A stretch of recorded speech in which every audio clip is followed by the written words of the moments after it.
네, 안녕하십니까. 이제 강의 찍는 시간이 주말인데, 이 주말 시간에도 이렇게 나오셔가지고 공부를 하시는 수험생들이 계십니다.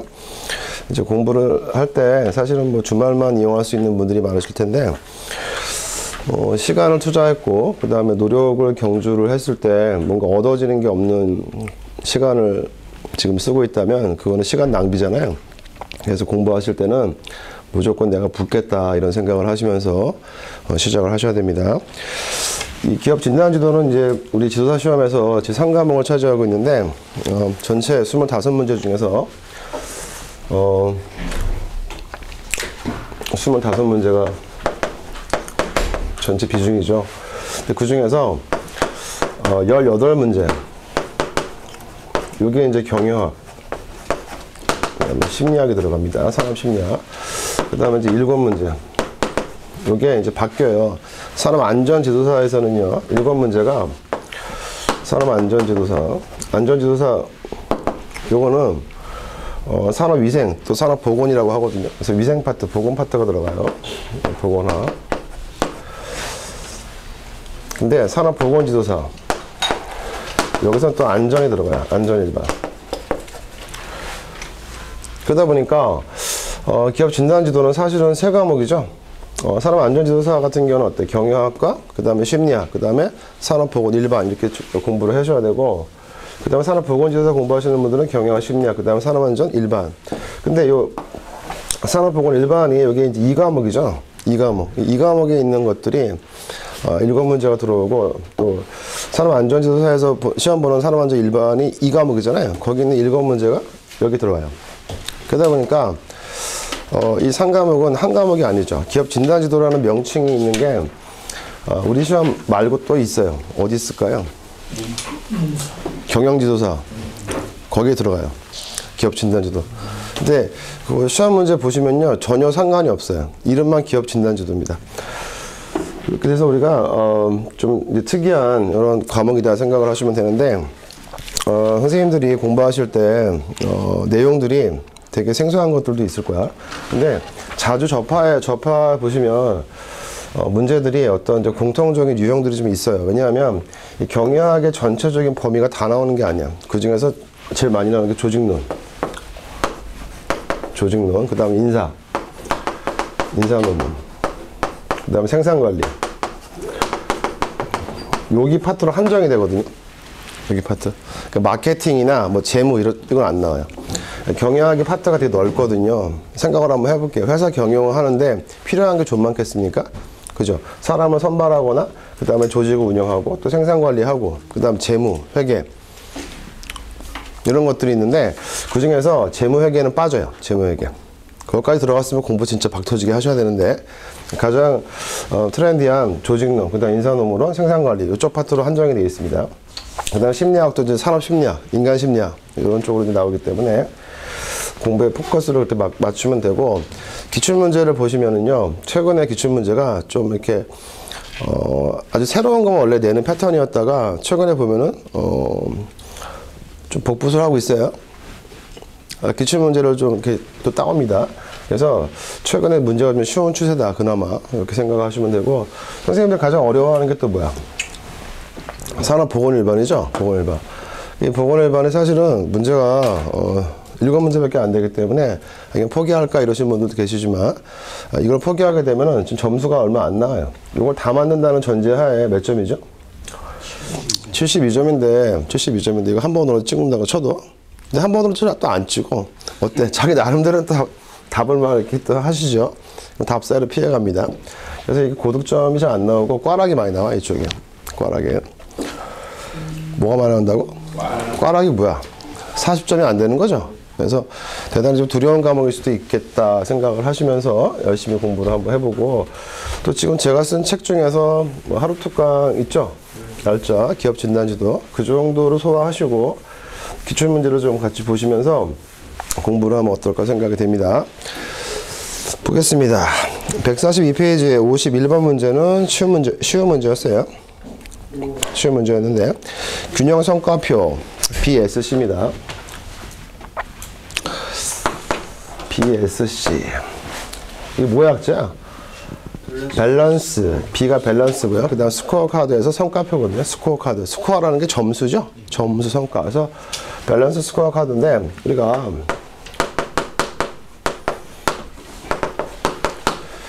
이 경영학이라고 하는 것은 어떤 느낌이 있어요? 우리가 한 개인이 뭐 자기의 가정을 경영한다, 아니면 내가 어떤 사업체를 경영한다. 경영이라는 말을 많이 쓸 텐데 또 내 개인의 어떤 신체를 경영한다. 경영학은 총체적 개념인데 이 경영학은 보통 이제 기업을 얘기하는 거죠. 기업의 성과. 기업의 성과를 얘기할 때 어떻게 얘기할까요? 야, 그 회사 얼마나 인원이 돼? 매출이 얼마야? 그죠? 순수익이 얼마야? 이거죠. 주로 뭐야? 숫자죠, 숫자. 기업의 성과는 숫자로 평가 많이 합니다. 이거 돈이죠, 돈. 그 다음 인원수. 그런데 그게 좀 한정되어 있다 이거죠. 어떤 매출액이 한정되어 있다 보니까 야, 그렇게 평가하면 안 되고 뭐 있게 밸런스, 균형감 있게 성과를 평가를 하자. 이런 어떤 취지에서 만든 거예요. 그래서 누가 만들었냐? 거기 밑에 보시면 카플란과 노튼이라고 써 있을 겁니다. 영어로 써 있네요. 뭐야? 카플란과 노튼. 거기다 한글로 써볼게요. 카플란, 노튼. 그래서 암기하실 때 카플란과 노튼의 BSC 이렇게 암기하시면 됩니다. 따라해봐. 카플란과 노튼의 BSC. 밸런스 스코어 카드다. 다시 한번 카플란과 노튼의 BSC. 영어가 많이 있는 이유가 뭐야? 이 경영학은 미국 학문입니다. 미국 얼마 안 돼요. 얼마 안 되기 때문에 학자들이 각자 자기가 하고 싶은 얘기 막 떠들어요. 그래서 학자가 좀 많죠. 다시 한번 카플란과 노튼의 BSC. 그러면 보통의 통상의 개념은 어때요? 재무적 관점. 이제 재무라는 게 돈이거든요. 그래서 성과를 평가할 때 기업의 성과를 재무적 관점. 여기에서만 보려고 했던 것에서 좀 벗어나서 비재무적 관점. 비재무적 관점. 그러니까 돈이 아닌 다른 관점에서도 기업의 성과를 평가하자. 이렇게 해서 총 4가지 평가 요소를 댑니다. 그게 뭐냐면 그 밑에 써있죠. 뭐라고 되어 있어요? 전략이 밑에 한번 보죠. 전략이 추구하고자 하는 궁극적인 목표는 무엇인가? 돈 버는 거죠. 뭐 재무관점 돈이다. 그러니까 기업의 전략이 뜻이야. 그 다음에 어디서 경쟁하고 차별화된 가치를 제공할 것인가. 그러면 경쟁력이 있고 어떤 가치, 차별화된 가치니까 다른 기업이 하는 거 말고 누가? 소비자가 원하는 니즈를 찾는 거죠. 그래서 무슨 관점? 고객 관점. 어떻게 경쟁할 것인가. 내부에서 찾는 거죠. 경쟁력을 갖추려면 내부가 튼실해야 되겠죠. 그래서 내부 프로세스, 내부의 어떤 프로세스가 너무 복잡하거나 또 쓸데없는 어떤 프로세스가 있을 때는 그 기업이 성공하지 못한다 봤죠. 그래서 경쟁을 위해서 무엇을 준비할 것인가. 공부해야 되죠. 뭐 학습과 성장. 그래서 우리가 이걸 때 돈이라고 해요. 이렇게 돈. 그래서 비재무적 관점은 어떤가? 아까 봤지만 고객의 니즈를 맞추는 거죠. 맞아요? 그 다음 내부 프로세스. 내부의 프로세스. 이것을 좀 우리가 살펴보자. 그 다음에 경쟁력 갖추기 위해서 뭐야? 공부 좀 하자. 학습과 성장을 하자. 이 4가지 관점을 우리가 제시한 것이 누구다? 카플란과 노튼의 BSC. 그래서 재무적 관점과 비재무적 관점을 같이 고려해서 기업의 성과를 평가하고자 했다. 이런 표현 나오거든요. 시험에서. 그래서 재무는 돈이고 기존에 있던 돈 관점은 또 중요하죠. 이게 가장 중요한 건데 이거 말고도 뭐야? 고객 관점, 또 내부 프로세스 관점, 학습과 성장. 그래서 암기법. 어떻게 균형 맞추는가? 돈 있는 고객이 내부에서 학습과 성장을 한다. 이게 암기법이야. 해봐. 돈 있는 고객이 내부에서 학습과 성장을 한다. 다시 한번. 우리들이죠? 우리가 돈 많아 이제 앞으로. 다시 해봐. 돈 있는 고객이 내부에서 학습과 성장을 한다. 암기법 따봐. 돈이 재무죠? 돈 있는 고객이 내부에서 학습과 성장한다. 답은 5번이겠네요. 네. 그래서 이런 거 푸는 거는 뭐 5초도 안 걸려. 이게 누가 제시한 카플란과 노튼의 BSC입니다. 암기법만 따시면 잘 안 까먹겠다. 그 다음에 52번. 노사관계에서 숍제도 밑줄 한번 쳐볼게요. 숍이 무슨 뜻이야? 뭐 상점 아니야? 가게. 그죠? 쇼핑할 때 숍 시스템. 숍 제도를 기본적인 형태와 변형적인 형태로 구분할 때 기본적인 형태를 모두 고른 것을 했어요. 기본적인 형태. 이 문제는 그 숍제도의 그 기원을 좀 물어본 문제인데, 거기 해설을 잠깐 보시면, 옆에 페이지에 시험에 출제할 수 있는 게 숍제도의 일단 그 정의, 얘는 이제 기출에서 많이 나왔던 문제인데, 숍제도의 그 기원을 물어본 문제여서, 뭐 어떻게 보면 또 어려운 문제일 수도 있었어. 근데 3개 고르는 건지 알 수 있겠죠. 박스 문제니까. 그 밑에 보시면 기업에 대한 노조의 통제력이 강한 순서 이런 말 써있죠? 예. 네. 그 설명을 한번 해보겠습니다. 숍이라는 게 이제 노조 가입을 얘기하는 거야. 노조 가입. 노동조합에 가입을 해본 적이 있으신 분? 다 가입되어 있다? 노조 가입이 의무인가요? 지금 그 회사는? 저희는 그렇게 돼 있죠. 사무직이어서 뭐 하고 싶은 사람. 하고 싶은 사람? 노조도 3개가 있고. 같이 한번 보죠. 이제 어떤 형태가 있는가? 노동조합. 노동조합은 사실 누구의 권익을 보호하기 위한가? 실제 그러고 있나요, 우리나라가? 취지는 그런데 그렇지 않은 경우도 좀 있습니다. 노동조합에 소속이 될 것인지 말 것인지에 관한 제도가 뭐야? 이제 숍제도입니다. 숍. 근데 종류가 이제 6가지가 지금 있는데, 거기 잠깐 보죠. 143페이지 옆에 페이지 해설에. 첫 번째가 영어로 되어 있죠? 클로즈드 샵. 클로즈드가 영어 뜻이 뭐야? 클로즈. 닫혀있다. 그러니까 가두는 거죠. 가두는 거. 답답하죠. 무조건 노조에 가입을 해야 돼요. 의무죠, 의무. 그래서 클로즈드 샵. 이것이 가장 폐쇄적이죠. 무조건 가입을 해야 됩니다. 요거의 가장 대칭적인 게 뭘까요? 여기까지 외울 수 있겠다. 그죠? 오픈샵. 오픈샵. 이건 어때요? 오픈. 네 마음이야. 네 마음이야. 자유. 오픈. 네가 가입을 하든지 말든지 자유야. 그러면 이 중간쯤이 또 있겠네요. 중간. 클로즈드와 오픈의 중간이 뭐야? 유니온 샵이 있어요. 이게 이제 기본적인 제도죠. 그러니까 클로즈는 의무적으로 가입해야 돼요. 무조건 가둬요. 너 무조건 우리한테 들어와야 돼. 오픈은 뭐야? 오픈. 열려 있으니까 들어오든지 말든지 상관없어. 유니온은 그 중간이야. 처음에 들어올 때는 네 자유야. 가입하든 말든. 하지만 일정 기간을 지나면 가입을 해야 됩니다. 다시 한번. 무조건 가입. 이건 자유. 이건 뭐? 일정 시간이 지나면 가입을 해야 되는 겁니다. 클로즈드의 가장 대칭이 뭐야? 오픈. 중간에 뭐 있어? 유니온. 이게 이제 기본적인 형태입니다. 여기까지 이해하시겠죠? 예. 그 다음에 변형 제도라는 게 몇 가지가 있습니다. 변형 제도. 그래서 143페이지에 보시면 숍 구분이라고 되어 있죠. 예. 거기 보시면 오픈샵, 유니온샵, 클로즈샵 묶어줘 볼게요. 그 밑에 있는 박스에 이렇게 묶어줘. 오픈샵, 유니온샵, 클로즈샵. 그게 기본 제도라고 써놓으세요. 기본 제도. 위에도 써있지만 기본 제도. 됐고, 그 다음에 변형된 제도들이 있는데, 그 에이전시가 영어로 뭐야? 대리인이죠. 그래서 거기 한번 읽어볼게요. 우리 수험생 한번 읽어볼까? 에이전시샵. 에이전시샵. 조합원과 비조합원 모두에게 조합비 징수. 밑줄 한번 가볼게요. 조합비 징수입니다. 조합비를 거두는 게 에이전시야. 조합비를 징수하는 게. 그러면 조합원들한테 조합비 거두는 건 이해가 가지. 근데 내가 조합에 가입되지 않은 비조합원한테 조합비 왜 받아요? 아까 초반에 얘기했죠. 노조의 그 취지가 뭐였어? 노동자의 권익을 보호하는 거기 때문에 비조합원도 혜택을 받아 안 받아? 받지. 받으니까 가입을 안 하더라도 조합비를 내라. 이게 뭐야? 에이전시 샵의 취지입니다. 그래서 조합원에게만 징수비 건다면 틀려요? 예. 조합원, 비조합원 모두에게 조합비를 징수받습니다. 이게 뭐라고? 에이전시 샵입니다. 그 다음에 영어 단어가 나오는데요. 영어 단어 공부를 많이 해야 돼요, 우리가. 이쪽에 미국 학문이니까 많지. like가 뭐야? like. I like you. 난 너를 좋아하지? 그래서 prefer 이런 뜻이 있어요. prefer는 무엇을 더 좋아하다. 영어 단어입니다. 그래서 여기 to가 있어요. 사과, 배. 우리가 뭐뭐 보다라는 것은 than이라는 걸 많이 쓰죠? than. 근데 prefer는요, than의 표현을 to로 바꿔서 써요. 그래서 prefer to라는 말을 쓰는데 어떻게 해석해요? prefer 사과, to 배. 해봐. 배보다 사과를 더 좋아하다. 다시 한번. prefer 사과 to 배인데 이 to가 then의 뜻이야. 근데 then으로 출제하면 안 돼.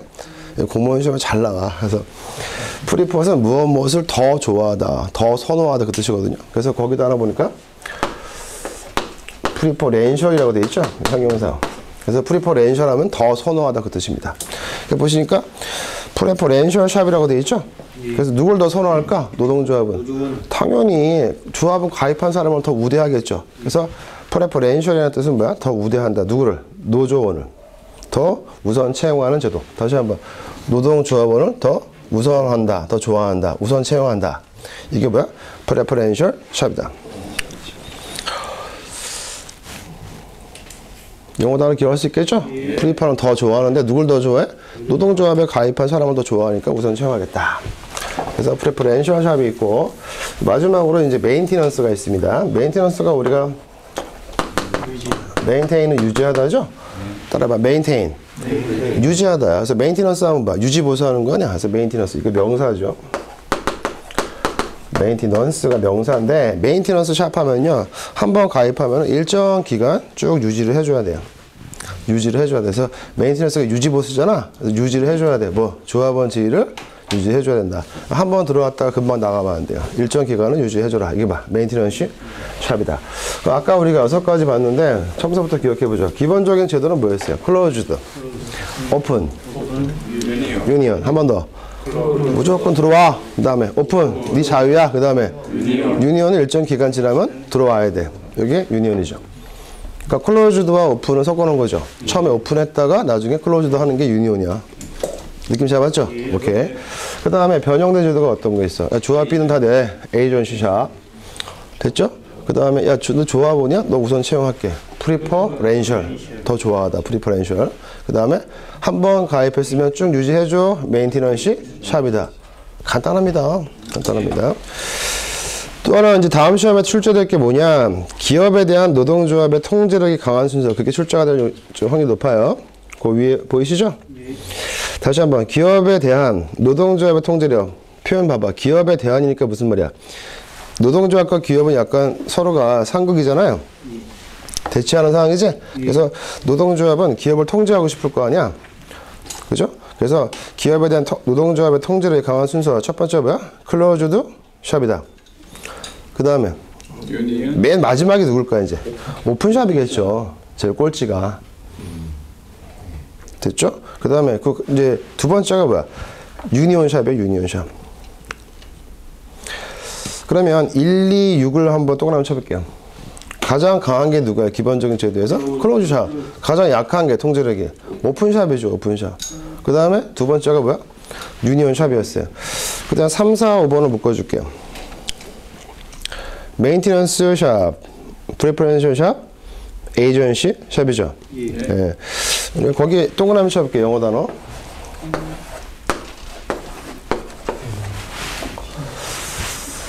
M이 아까 뭐였어요? 메인티넌스 샵이죠? P는 뭐야? 프레퍼렌셜, 더 좋아하다.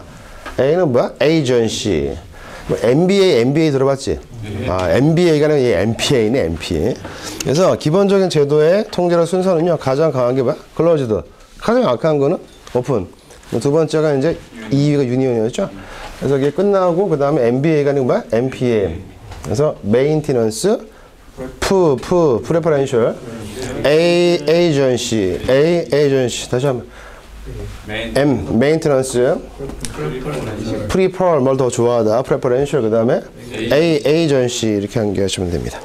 52번 문제 보죠. 노사관계에서 숍제도를 기본적인 형태, 그 다음에 변형적인 형태로 구분할 때 기본적인 형태를 모두 골라봐.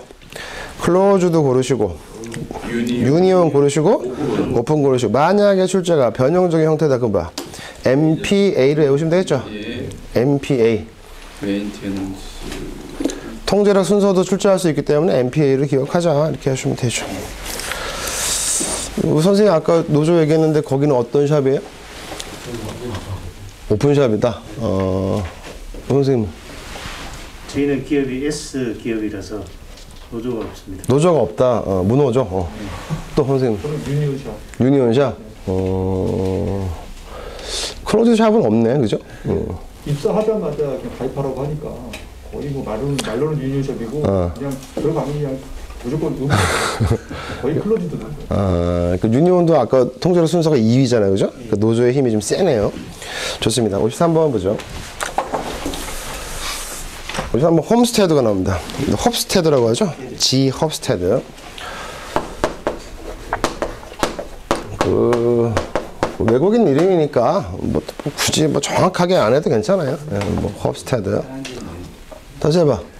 홉스테드. 이 홉스테드는 어떤 인물이냐면 이제 문화. 이 문화 연구를 한 사람이야. 문화.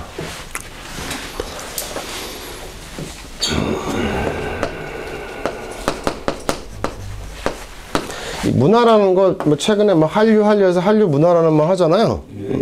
K 문화 이런 말 하는데 이 문화라는 거에 대해서 좀 보죠. 문화는 한번 형성이 되면 금방 사라지나요? 뭐가 있어요? 지속성이 있죠. 근데 한번 또 만들 때 시간이 오래 걸리죠. 단시간에 만들 수 없어요. 그런 것도 기출지문에 나옵니다. 이 문화 연구를 하시는 학자인데요.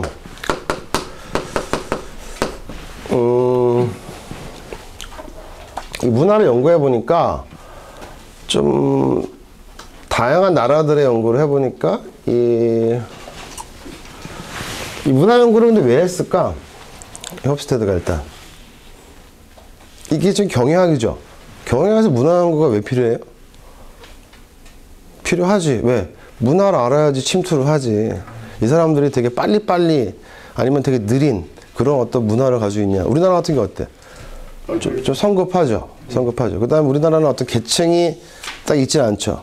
뭐 인도처럼 뭐 이렇게 카스트제도 있는 나라는 아니죠. 옛날에 있었지만 지금 이제 없잖아요. 예전에 태어났으면 참 우리가 물론 뭐 양반집 자제로 태어났으면 괜찮았겠지만 그죠? 뭐 평민으로 태어났으면 참 공부하기도 힘들고 그랬을 텐데 누구나 공부해서 어떤 기회가 있는 나라입니다.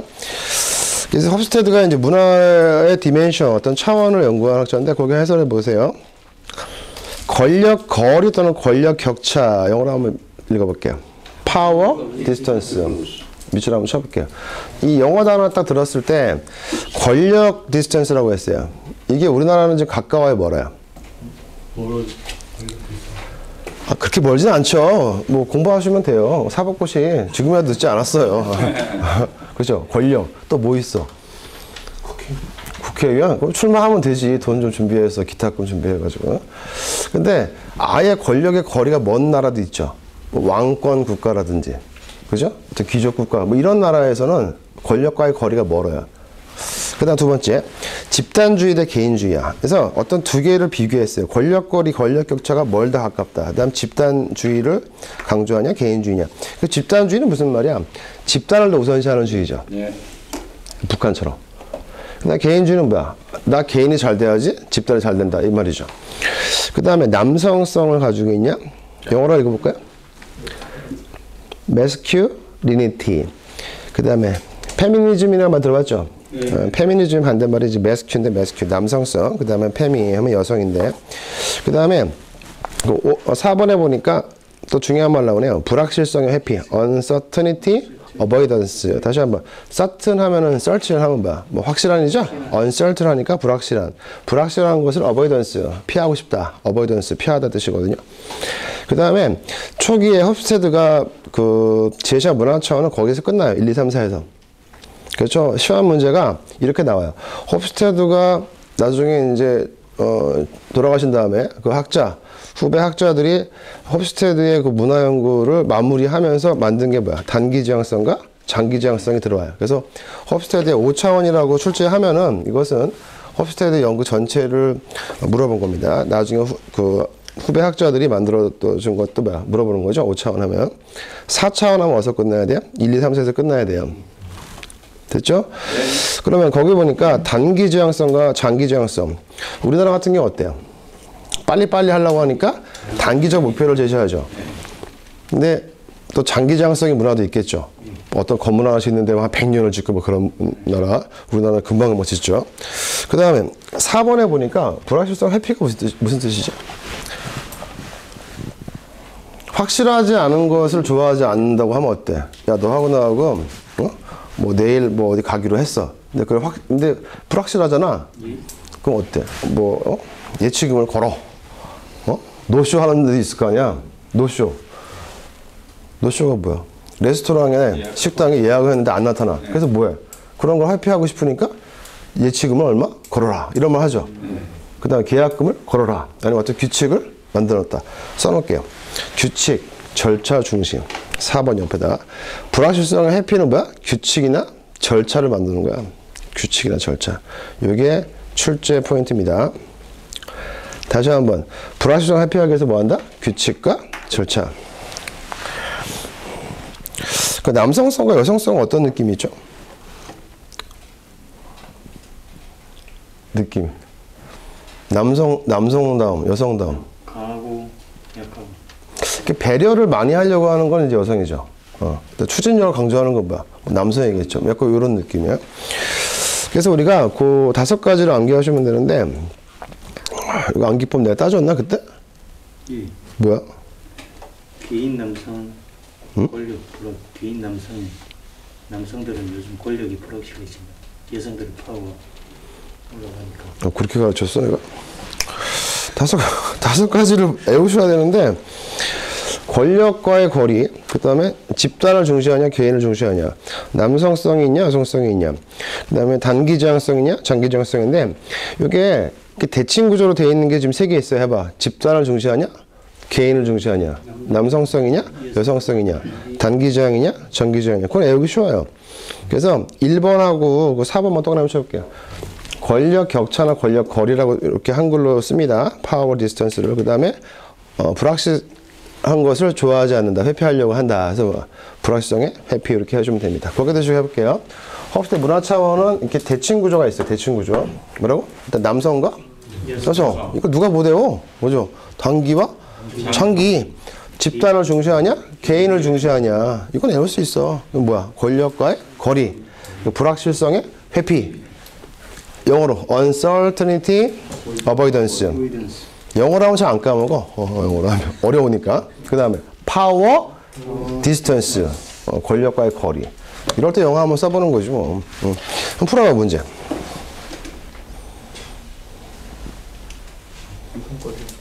손가락성이라는 말은 없었죠? 그 3가지 중에서 빠진 게 뭐야? 단기 대 장기죠. 이렇게 돼. 그 다음에 이제 홉스테드의 이 문화 차원이 만약에 출제될 때 후대에 첨가된 게 뭐냐라고 물으면 뭐야? 단기저항성 대 장기저항성이야. 그건 후대 학자들이, 홉스테드 연구 학자들이 더 집어넣은 거야. 만약에 4가지를 물어볼 수도 있어. 초창기 모델. 밑에 한번 읽어보겠습니다. 장기저항적인 사회는 미래에 대한 더 많은 중요성을 부여한다. 그래서 쭉 미래를 보는 거죠. 이런 사회에서는 지속성, 절약, 적응 능력 등 보상을 지향하는 가치를 조성하고. 밑줄 쳐요.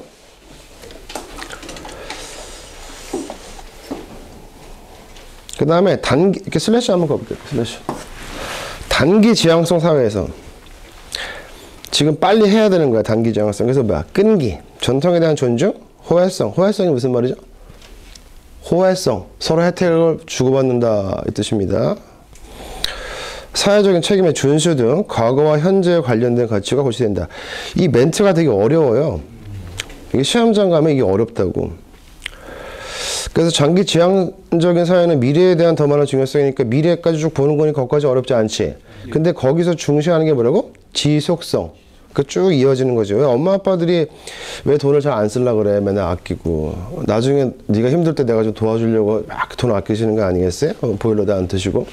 그 다음 절약한다. 그 다음 적응 능력 등 보상을 지향하는 가치를 조성한다. 단기 지향적인 사회에서는 뭐야? 끈기, 전통에 대한 존중, 호혜성, 사회적 책임의 준수 등 과거와 현재와 관련된 가치가 고치된다. 요게 시험에 문제 멘트가 나오면 되게 어렵다고. 헷갈려. 그래서 요 멘트를 좀 자꾸 읽으세요. 너무 이해하려고 하지 마시고, 학자가 이렇게 얘기했어. 이렇게 얘기했으니까 경영학은 아, 이런 멘트가 있구나. 이렇게 보시면 되고. 그래서 키워드가 거기에 보시면 동그라미 쳐 이렇게 보상. 보상을 강조하는 게 너는 장기지향적 사회야.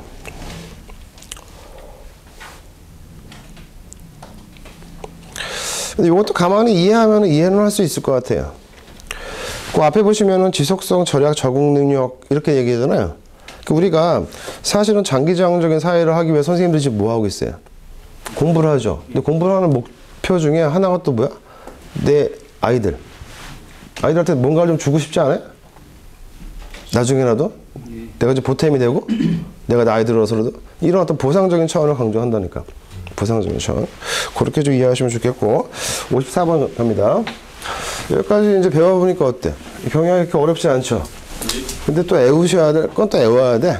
아까 우리 애우는 게 뭐였어요? 카폴란과 노튼의 BSC. 그거 중요한 건 밸런스야, 밸런스. 기존에는 성과를 얘기할 때, 너네 회사 돈 얼마 버냐? 매출액, 재무적 관점에 봤지만, 비재무적 관점이 또 중요했죠. 애워봐. 돈 있는. 고객이 내부에서 학습과 성장한다. 그게 중요한 거죠. 근데 재무적 관점을 무시하는 게 아닙니다. 당연히 성과할 때 돈이 얼마 버느냐가 중요하죠. 그 다음 홉스테드 같은 경우는 지금 어때? 문화 차원 연구원학자죠? 근데 이제 대칭 구조가 있었어요. 문화를 보니까 어때? 여성, 남성과 여성, 단기 대 장기. 집단주의냐? 개인주의냐? 그 다음 영어로 power, distance. 그 다음 uncertainty, avoidance. 불확실성의 회피. 5가지. 이거를 뭐 생따지로 또 그냥 뭐 앞다따서 애우려고 하지 마시고 가만히 이해를 하시면 돼요. 가만히. 경영학은 우리들 얘기야. 그 다음에 이제 샵이라는 게 뭐야? 노동조합에 가입을 할지 말지에 대한 제도를 얘기하는 겁니다. 기본적인 제도가 뭐였어요? 클로즈, 오픈. 그 다음에 들어올 때 자유지만 나중에 시간 되면 들어와. 유니언. 그 다음 변형된 제도가 뭐야? MPA죠? MBA가 뭐야? MPA. M. 메인테넌스. P. Preferential. AA. Agency. 또 갑니다. 이번에는 이제 레윈이라고 했는데요. 이거를 뭐 어떤 사람은 거기 또 뭐라고 썼어? 이 사람은 레윈. 출제자가 이제 레윈이라고 표현했는데 뭐 레빈이라고 하기도 하고 뭐 또 루윈이라고도 해요. 책마다 달라. 이 사람 이름을 가지고 이렇게 했는데 뭐 그러니까 어떤 게 정답이 없어. 뭐 레빈자도 쓰고 레윈도 쓰고 루윈도 쓰고 합니다. 이게 이제 이 사람 이름인데 이 학자는요 이제 장이론, 마당장자인데 장이라는 게 이제 필드 시어리로 유명하신 분이야. 필드 시어리. 그 다음에 이 사람은 이제 행동을 연구하는 학자인데 요거 이제 이해하시면 됩니다. 그 다음에 이제 조직 변화.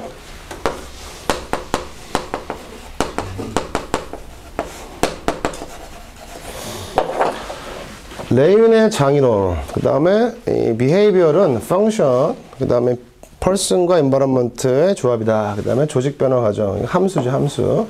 function이 뭐라고? F-U-N-C-T-I-O-N. 이게 함수라는 뜻이야, 함수. 함수. F가 뭐라고? 함수, function, 함수. 보죠.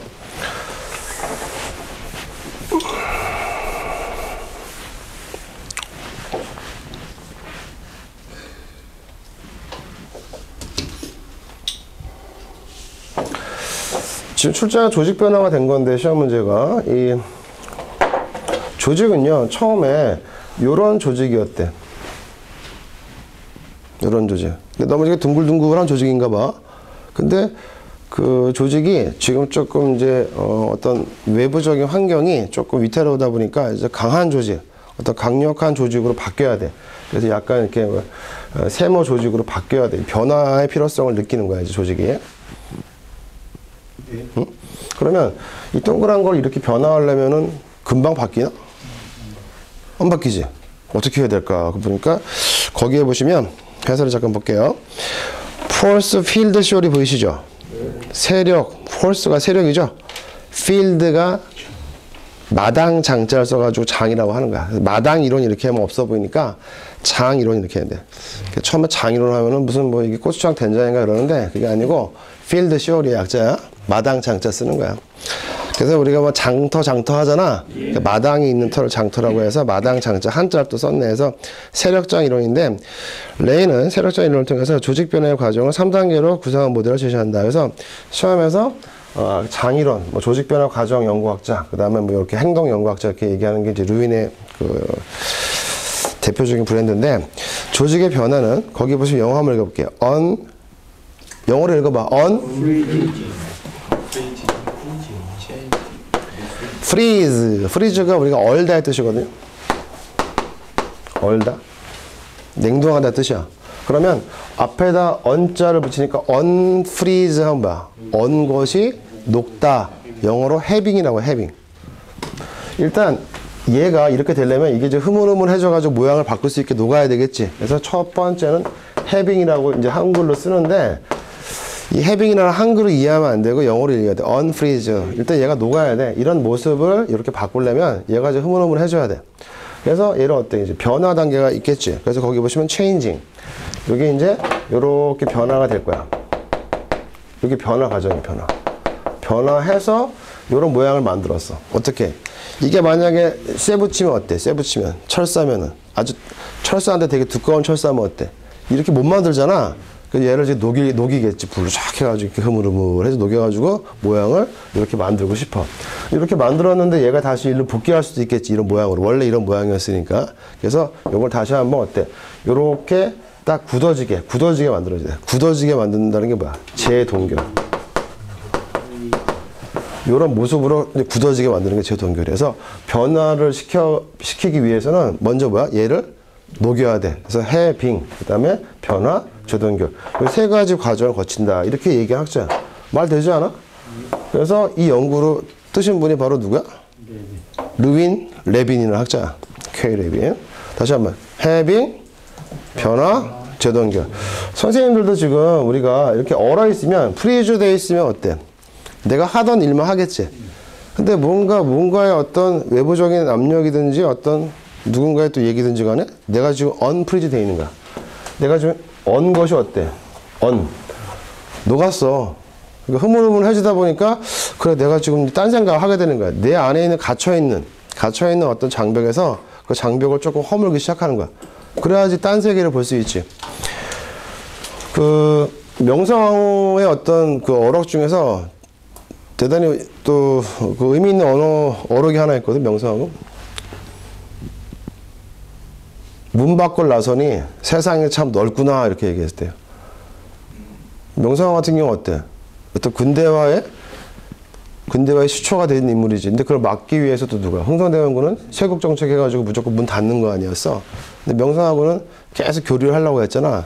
문 밖을 나서니 세상이 넓구나. 마찬가지야. 그래서 변화를 하기 위해서 뭐 일단 빗장을 풀어야 돼. 막 unfrozen, unfreeze인데 거기서 영어 단어 뭐야? unfreezing이라 돼 있지? unfreezing에서 on 것을 녹이다.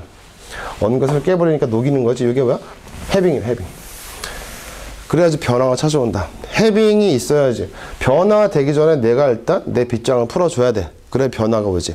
나 무조건 그런 거 못해. 안 해. 이렇게 딱 빗장을 걸어버리면 어때? 변화가 생기지가 않아. 그래서 unfreezing. 해빙 과정이 있어야 돼. 해빙. 변화 전에 뭐가 있어야 돼? 해빙. 해봐. 해빙. 해빙이 영어로 뭐? unfreezing. 그 다음 변화가 생겼겠지? changing. 다시 한번 녹여야 돼. 그래서 refreeze. 리는 다시지? freeze. 그래서 refreeze. 여기는 뭐야? unfreeze. 이건 on 것을 녹이다. having이야. 그래서 리라는 말을 다시라는 말을 써서 이건 제자를 쓴 거야. 그래서 재동결. 그런 어원이 있습니다. 같이 한번 보죠. 레윈은 세력적 이론을 통해서 조직 변화의 과정. 그래서 변화가 가운데 있습니다. 변화 앞에 뭐가 있다고? having. 그 다음 변화. 그 다음에 재동결의 3단계를 거쳐 이루어진다고 한다. 해빙 단계 한번 읽어보겠습니다. 선생님부터 읽어보자면 해빙. 1번 해빙 단계. 변화를 추진하는 세력과 변화에 저항하는 세력이 힘겨루기를 하게 됩니다. 밑줄 한번 쳐볼게요. 이런 문제가 나와요. 처음에 해빙 단계에서 어때? 야 나는 아까처럼 동그라미를 가지고 싶어. 이 형태를. 하지만 어때? 야 그렇게 하면 안 돼. 우리가 지금 좀 강해져야 돼. 세모로 강해져야 돼. 이렇게 서로 싸워요. 그 다음 현재의 위치와 혜택을 연구하려는 현상 유지 세력이 변화의 필요성을 인식하고 조직 변화를 시도하는 세력에 제동을 걸게 됨으로써 갈등이 발생합니다. 현상 유지 세력 밑줄 한번 쳐볼게요. 현상 유지 세력.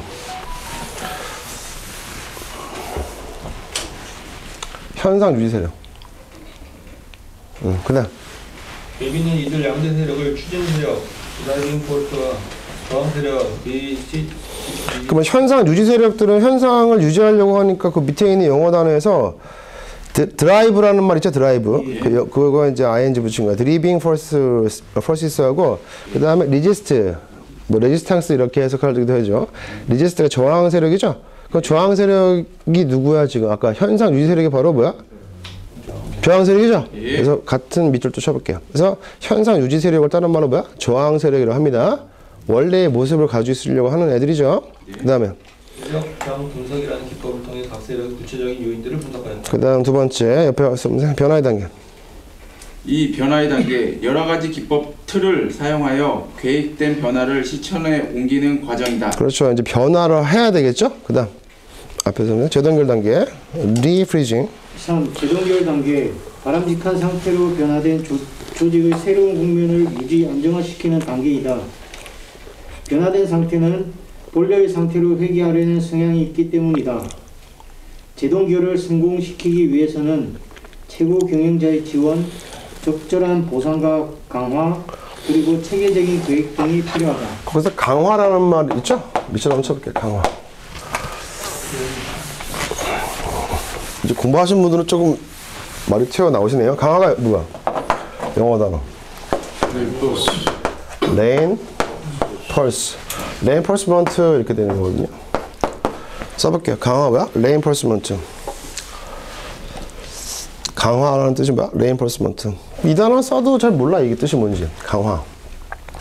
강화가 무슨 뜻이야? 강화. 레인 펄스먼트. 강화에는 정적 강화, 부적 강화가 있는데 그러니까 강화라는 뜻이 뭐냐니까. 뭐 종류를 얘기하는 강화 뜻이 뭐냐고. 그냥 잘하는 더 잘하라고. 철근처럼 강하게. 그 뜻도 있어요. 맞아요. 그러니까 공고히 하는 거죠. 공고히 하다 의 뜻인데, 강화는 이제 뭐 쉽게 얘기해서 우리가 이제 어떤 게 있냐면, 아이가 있어, 아이가. 아이한테 이제 우리가 어른이니까 아이한테 뭐라 그래요? 착한 일을 하면 어때? 칭찬해서. 칭찬을 왜 해? 계속 하게 하는 거죠? 잘하라고 계속.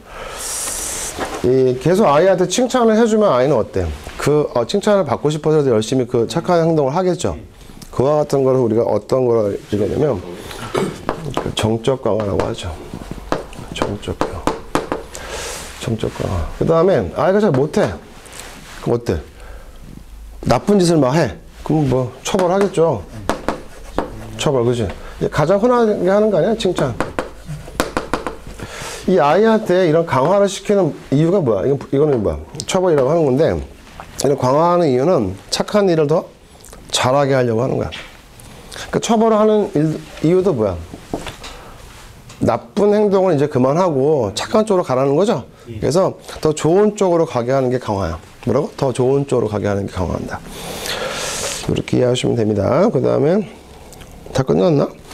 54번에 보니까 레인의 조직 변화 과정이죠. 그래서 조직 변화가 밑줄, 그 키워드고요. 문제가 짧죠. 조직 변화되려면 뭐 해야 돼? 변화가 있어야 되겠지. 그 전에 뭐가 필요하다? 해빙. 다시 재동결 과정이 있다. 이렇게 되어 있죠. 나머지는 뭐 어서 막 이론이 아무것도 없어. 그냥 막 쓴 거야. 막 쓴 거. 이런 문제 내기도 힘들어. 응? 이렇게 문제 만들기도 힘들다니까. 나머지 지문은 어디 다른 시험 문제 나오는 지문들도 아니야. 대단한데. 55번. 이거는 기출문제에서 많이 봤죠. 하우스. 예. 지지, 성첨. 뭐라고? 지지, 성첨. 하우스가 집 아니야? 집 지려면 기둥이 필요하지. 지지. 그래서 거기서 리더십 유형인데, 그럼 지지, 성첨. 해봐. 지시적, 또 지원적, 또 성취, 지향적, 참여적. 너무 쉬운데? 예. 근데 그렇게만 공부하고 넘어가시면 나중에 어렵게 나오면 어떡하지? 밑에 한번 볼게요. 하우스의 경로, 목표 이름 밑줄 쳐요. 하우스의 뭐야? 경로, 목표 이름. 하우스의 경로, 목표 이름. 에서 제시되는 리더십 유형이 아닌가 이렇게 물어봤는데, 하우스는 4가지 리더십을 제시를 했고 2가지 상황 변수를 얘기했다 이렇게 되죠? 예. 그 2가지 상황 변수 밑에가 그게 중요한 거야. 다음 시험 이제 그걸 물어보겠지. 리더십은 리더라는 것은 어떤 상황에서 리더십을 발휘해야 되냐를 했을 때 지지성참 4가지가 있어. 지시적이냐, 지원적이냐, 참여적이냐, 성취지향적이냐 이랬을 때 이 4가지 리더십 쓰기 위해서 상황 변수를 봐야 돼. 첫 번째 뭐 봐야 돼? 내 부하의 특성을 봐야 되지. 얘가 되게 똘똘하고 경험이 있는 애인지 아니면 생처본지를 봐야겠지. 아무것도 모르는 사람한테 어떻게 해야 돼? 지시밖에 못해. 너 이거 해. 이렇게 하는 거지. 할 줄 아는 게 없으니까. 그래서 부하의 특성, 가로 열고 읽어볼게요. 부하의 욕구, 또 과업의 수행 능력, 성격 이런 걸 봐야 되겠죠. 그 다음에 그 리더가 어떤 일을 시킬 때 얘가 생초보인데 일을 맡길 수 없겠죠. 아주 어려운 일들은. 그래서 과업의 특성, 이 과업은 영어로 이제 일인데 일, 과업, 타스크, 과업의 구조나 공식적인 권한 관계, 뭐 작업 절차 이런 걸 봐야 돼. 그래서 시험에서 하우스 뭐야? 지지, 성차 외우시고 부하의 특성, 과업의 특성 두 가지 상한변수가 있다 이렇게 보시면 되고 하우스의 경로, 목표, 이론이다. 이게 뭔지 더 자세히 공부하고 싶으신 분들은 그 하루특강 교재를 좀 보시면 됩니다. 기업진단지도. 제가 그 교재를 오랫동안 썼는데 생각보다 반응이 뭐 나쁘진 않았던 것 같아요. 경영학은 뭐 새로 바뀌는 게 없어요. 어떤 분들은 뭐 개정판 또 아니는데 개정판이라는 게 없어. 그냥 경영학은 한번 만들어 100년 전 학문이니까 지금까지 쭉 이어지는 거야. 56번 재고관리를 보겠습니다. 이게 이제 생산관리 파트인데요.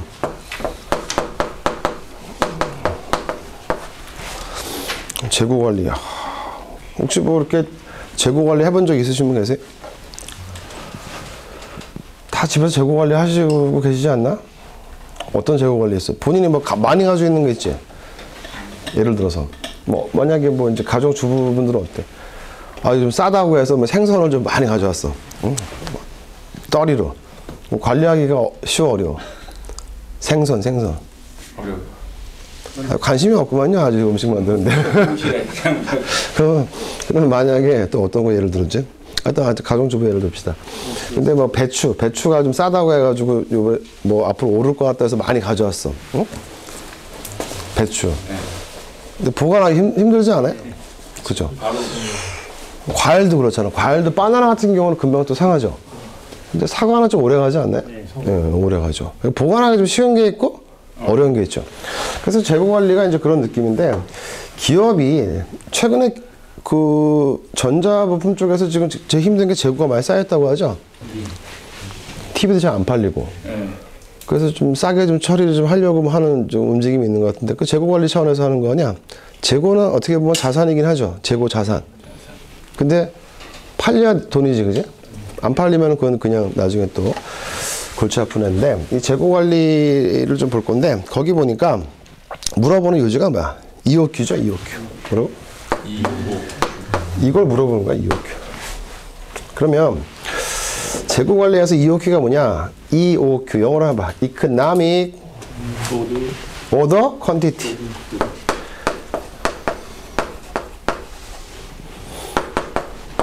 오더가 주문이죠. 퀀티티가 뭐죠? 횟수? 양 아니야, 양? 넘버가 쓰고 QUANIT가 퀀티티. 그죠? Economic Order Quantity. 뭐라고? Economic Order Quantity. 이게 주문이야, 오더. 주문하다. 퀀티티가 양이죠. 퀄리티가 품질이잖아. 퀀티티가 양이거든. Economic 뭐야? 경제적으로. 그래서 영어로 봐. 경제적 주문량의 영어로 EOQ라고 하는 거야. Economic Order Quantity. 뭐라고? 경제적 주문량. 경제적인 주문량은 어때? 주문을 할 때 너무 많이 주문하면 재고 관리하기가 힘들지. 너 부족하게 주문을 하면 또 어때? 나중에 또 주문해야 되니까 뭐가 많이 들어? 그럼 재고 관리해서 들어가는 비용은 너무 많이 가져오면 봐. 홀딩 코스트. 홀딩. 내가 가지고 있는 거지? 홀딩 코스트가 많이 들어가. 홀딩 코스트가. 내가 창고에다가 창고에 보관 비용이 많이 들어간다니까. 여기까지 제가? 예. 그 다음에 내가 되게 적게 주문했어. 적게 주문했다니까? 적게 주문하면 어때? 또 시켜야 되지. 시킬 때도 주문하면은 또 운송비 들어가고 하겠지. 또 주문비를 따져야 돼. 주문할 때 주문비용. 요거는 재고 유지비용이라고 합니다. 그리고 홀딩 코스트 재고 유지비용. 무조건 외우지 마시고 생각을 해보자고. 그래서 재고 관리에 가장 기본적으로 중요한 게 뭐야? 적정량을 주문하는 거야. 그래서 나오는 게 뭐야? EOQ를 배우는 거야. 그냥 무조건 애우려고 공부하면 재미 하나도 없어. 그렇지. 재고 관리를 하려면 내가 적정선을 주문해서 빨리 회전될 수 있게끔 주문해버리면 홀딩 코스트, 재고 유지 비용도 적게 들고 주문 비용도 이렇게 나가는 게 적겠지. 그래서 EOQ를 따질 때 뭘 따져? 바로 홀딩 코스트와 주문 비용의 조합을 따져. 이 두 가지를 합한 게 총 비용이야. 총 비용. 총 재고 관리 비용인데 한번 볼까? 56번에 1번 봐봐. 재고 비용은 재고 유지 비용과 이게 홀딩 코스트지? 응? 네. 재고 부족 비용이 합니다. 뭔 소리야 이게? 재고 부족 비용을 다른 말로 생각해 봐봐. 주문 비용이지? 재고 부족하니까 뭐 한다고? 주문할 때 돈이 들어가잖아. 운송비 들어갈 거고. 그래서 주문 비용이 합이지. 그래서 재고 비용은 이걸 재고 비용이라고 하는 거야. 재고 비용은 뭐야? 재고를 너무 많이 주문하면 홀딩 코스트, 재고 유지 비용 들어가고, 너무 적게 주문하면은 또 주문을 또 하고 또 하고 하다 보니까 주문 비용이 들어가지. 뭐 운송비도 들어갈 거고, 요거 합해서 주문 비용이라고 하는 거야. 그래서 재고 비용은 뭐야 뭐야 합이다? 홀딩 코스트하고 주문 비용의 합이다. 이렇게 되는 거죠. 됐어요? 예. 잠깐 애우지 마시고 생각을 해. 너 많이 주문하면 홀딩 코스트 그걸 계속 쌓아두고 있어야 되지. 재고 유지 비용이 들어가고, 너무 적게 있으면 자꾸 주문해야 되니까 주문 비용이 들어간다. 이렇게 봅니다. 그러면 이 EOQ가 뭐야 학자? 다 끝나가. 요거까지 하고 이제 잠깐 쉬었다 할 거야. 경제적인 주문량이야. 이코노미 오더 퀀티티. 그래서 우리가 맨날 그런 고민을 하잖아. 우리가 이 경영학, 경제학에서 가장 중요한 게 희소성의 원리거든. 내가 만수르야, 만수르. 돈이 너무 막 주문해 그냥. 뭐 재고 유지만 나가도 그냥 상관없어. 하지만 우리는 어때? 가지고 있는 자원이 한정되어 있고 공간이 한정되어 있기 때문에 자꾸 이런 얘기를 하는 거야. 희소성 때문에. 그러면 이게 비용 그래프인데 이 그래프를 볼 때 여기 0이야. 비용이 점점 증가하고 있는 거지? 예. 비용이 빵원이 갖다 증가하고 있어.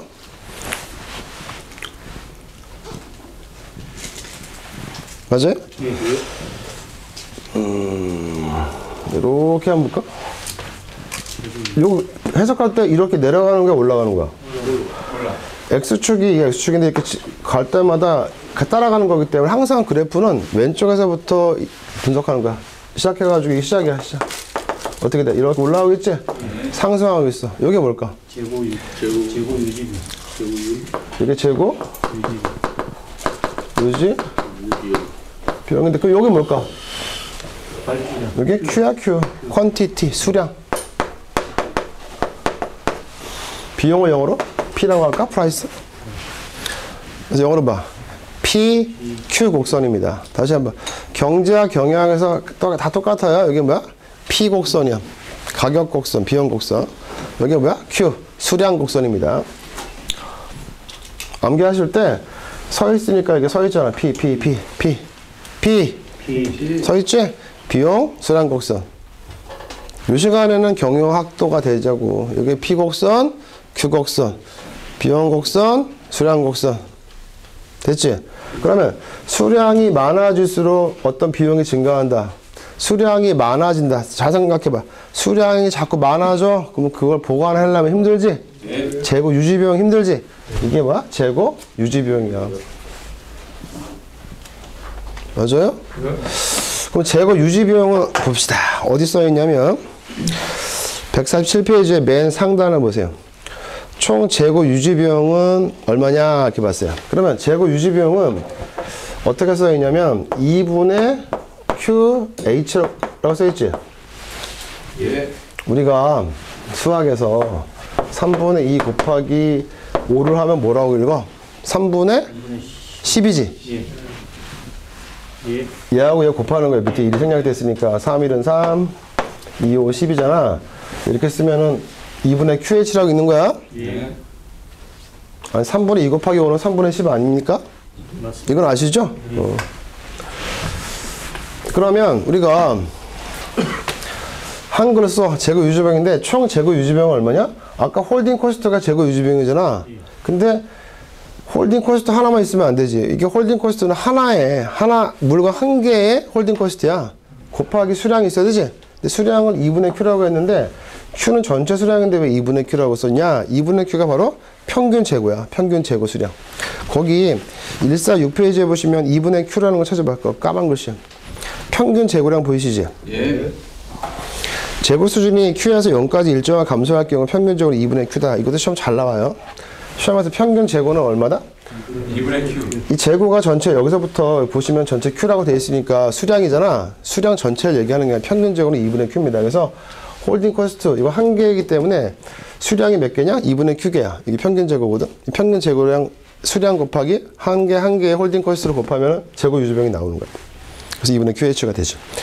그 다음에 이렇게 내려가는 거 보자. 이렇게 내려가는 거. 내려가는 건 어떻게 해석해야 돼? 왼쪽에서부터 오른쪽으로 감소하고 있지. 생각해봐. 처음에는 비용이 이만큼이었어. 근데 점점 감소해. 수량이 많아지면 감소한다. 왜? 수량이 많아지면 감소한다. 생각해봐. 수량이 많아지면 감소한다. 뭐가 감소해? 주문 비용이. 왜? 내가 조금씩 하면 어때? 주문 비용이. 수량을 이만큼 했어. 수량을 한 개 주문해. 내가 필요한 게 총 10개라고 칠게. 하나 주문할 때마다 비용 발생하지. 근데 어때? 한꺼번에 주문하면 주문 비용이 줄어들지. 왜? 한 개 해서 10개 만들 때 주문 비용은 어때? 계속 배송비 들어갈 거 아니야. 근데 10개 한꺼번에 주문하면 주문 비용은 한 개 할 때보다 훨씬 줄어들지. 그래서 개수가 늘어나면은 감소하는 건 뭐야? 주문 비용이다.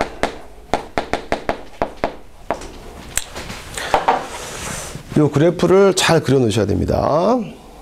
이거 정도 이해하시면요. 다른 시험들, 이 경영학이 있는 시험들이 뭐 공인노무사나 경영지도사에 있는 경영학이 있는데 아주 쉽게 풀어요. 이거 이해 못 하시는 분들 많으세요. 다시 한번. 무슨 곡선? P곡선? Q곡선. 수량이 많아지면 창고에다 쌓아놓고 막 보관해야 되지? 뭐가 많이 들어? 재고, 유지비용이 증가하고, 하나하나 할 때보다 많이 한꺼번에 주문하면 뭐가 감소돼? 주문 비용이 감소한다. 그러면 총 비용을 따져보자. 총 비용은 얼마야? 이만큼, 한 개 있을 때 볼까? 이만큼을 합한 게 총 비용이야. 그럼 얼마큼 돼? 만약에 이게 1,000원이다, 100원이다 하면 총 비용 얼마? 1,100원이지. 맞아? 그 총 비용은 여기에 있어. 그래서 총 비용 여기 있다고. 이렇게 해서 총 비용은 이렇게 돼. 이렇게. 이게 총 비용이 총 비용. 그 총 비용이 가장 최소인 건 언제냐?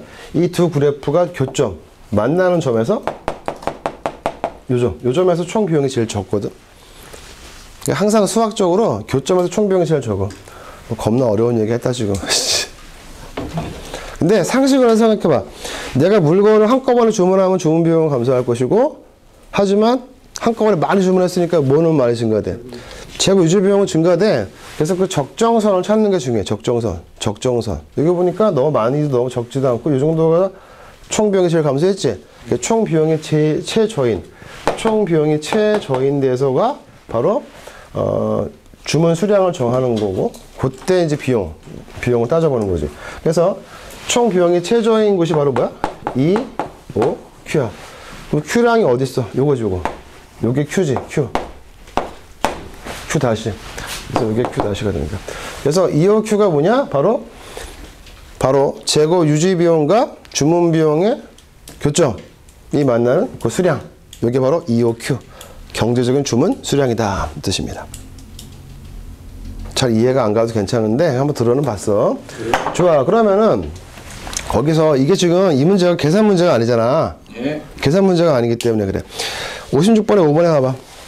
경제적인 주문량 모형에서 발주량에 따른 발주량 밑줄 쳐봐. 이게 Q지. Q. 수량이라는 뜻이야. 발주량, 량, Q. Q에 따른 총 재고 비용 또 밑줄 쳐봐. 총 재고 비용. 무슨 비용? 총 재고 비용은 어떤 거야? 얘는 뭐야? 주문 비용. 재고 유지 비용. 죄송합니다. 재고 유지 비용이지? 이거 내려가는 건 뭐야? 주문 비용. 이게 뭐야? 총 비용이야. 총 비용. 총 재고 비용. 총 비용. 총 재고 비용은 누구와 누구의 합이야? 재고 유지 비용과 주문 비용의 합이지. 그래서 총 재고 비용은 뭐야? 생긴 모습이 어떻게 생겼어? U. 요렇게 생긴 거를 우리가 U라고 하는 거죠. U. U자 이렇게 생겼지? U. 예. 그래서 이건 U자 모형이지. 근데 뭐라고 써 있어? 역 U자 모형이다 이렇게 돼 있잖아. 역 U자는 거꾸로 돼야 되잖아. 그래서 뭘로 고쳐야 돼? U자 모형이다. 이거지. 그 다음에 4번에 보니까 1회 주문량을 Q라고 할 때 평균 제곱은 뭐야? 2분의 Q를 했잖아. 아까 평균 제곱 얼마? 2분의 Q. 절반. 그 다음에 2번도 볼까? 일반적으로 재고는 많이 비축할수록 불에 적정하게 비축해야지, 그지? 많이 비축하면 재고가 뭐가 좋아? 쌓아두기만 하지. 그 다음에 3번 2호Q 모형에서 이거 얘기하는 거야? 재고 유지 비용 해봐. 재고 유지 비용은 이거지? 예. 아까 상식적으로 재고 유지 비용은 어때? 많이 가지고 있으면 재고 유지 비용이 증가되지. 재고 유지 비용은 재고를 유지하기 위한 비용이니까 주문량이 뭐한다? 비례한다. 그 옆에다 써볼게. 그럼 주문 비용은? 옆에다 써볼게. 주문 비용은 뭐야? 재고량, 수량에, 주문 수량에 반비례하지? 만약 시험 문제가 2호Q 모형에서 재고 유지 비용은 주문량에 비례할 것이고 또 주문 비용은 주문량에 반비례하지. 왜? 한꺼번에 많이 주문했으니까 하나하나 주문할 때보다 비용이 적게 들겠지. 그래서 요거를 뭐야? 비용. 이거를 수량. 요 정도 이해하시면 될 것 같고, 이 정도 이해가 안 됐다 그러면 다시 한번 이렇게 되돌아가서 들어보시면 이게 가장 어려운 거야, 이게 경영학에서. 근데 이걸 이해했다? 괜찮은 거지. 그래서 이게 지금 제가 이런 그림을 안 그려드리면 그거 보고 어떻게 풀래? 잘 못 풀어. 그래서 근데 이게 쉬운 개념이거든. 왜? 생각을 한번 해보자. 아까 가정주부가 배추를 싸다고 한꺼번에 10개, 내가 한 개 먹는 사람이 10개 시켰어. 싸게 샀지? 하나하나 살 때보다 싸게 샀잖아. 그 주문 비용은 어때? 적게 들지. 많이 사면. 하지만 뭐야? 재고, 유지 비용은 많이 들어. 왜? 보관하기 좀 힘들어. 거기 그런 얘기를 써 있는 겁니다. 그 다음에 시험에서 그 2호급 모형의 가정이 가끔 나와요. 가정. 146페이지. 이게 시험에 잘 나오거든. 가정. 이것도 이제 글자 문제인데 이게 모형이거든. 모형. 생각을 해봐. 어떤 모형이라고 하는 것은 하나의 모델이야. 모델. 이런 그래프가 현실감이 있냐 없냐라는 거를 이제 많이 비판을 받겠지. 왜? 이 사람은 학자이기 때문에 하나의 모형을 가정한다고. 그래서 모형이나 모델은 어떤 가정을 전제해. 근데 가정은 거의 다 뭐뭇이 일정하다 이렇게 하거든. 그것만 찾아볼게. 일정하다. 가정이 총 몇 개 있어? 6가지가 있지? 6가지가 있지? 예. 그거 한번 읽어보겠습니다. 천천히. 거기까지 정리하시면 2호큐는 끝나요. 예. 선생님부터 2개 읽어보자. 2개씩. 가정. 1. 단위당 재고 유지 비용과 단위당이 무슨 말이면 한 개당 그 뜻이야. 고정 비용, 주문 비용, 준비 비용은 일정하며 이 두 비용만이 EOQ 계산과 관계가 있다. 그러니까 지금 이 모델 때 간단하지. 아까 뭐야? 비용과 수량 곡선에서 이 그래프가 2개 있어. 이 하얀 그래프는 뭐야? 재고, 유지 비용. 요거는 주문 비용.